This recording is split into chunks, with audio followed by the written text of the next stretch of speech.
Wow, St. Peter, nakaluwag-luwag ka na ngayon Parang maraming na dead on arrival ngayon, St. Peter. Nay, pagay ka kay St. Peter kay any moment na ma-dead on arrival ka. St. Peter, sponsor naman dyan para kay nanay. Kabaong, ano yung gusto mong kabaong? May tempered na o may wifi? Ano? Andyan si St. Peter, hihingi tayo na in case of emergency na mamatay ka na ang si St. Peter nagsisid ng gift. St. Peter, anong ma-offer mo kay inay? Meron ba diyang pre-travel Cebu to Japan connecting flight via St. Peter? Or mayroon dyan buy one take one Balsamar kasama na ako? Diba? At least kasama na tayo. Meron half cook cremate. Ano, may St. Peter meron half cook cremate.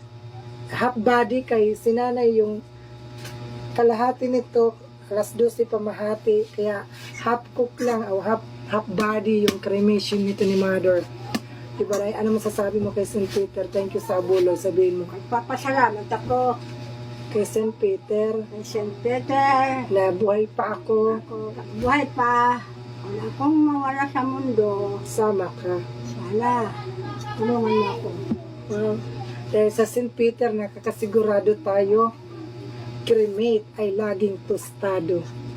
Diba, St. Peter, wala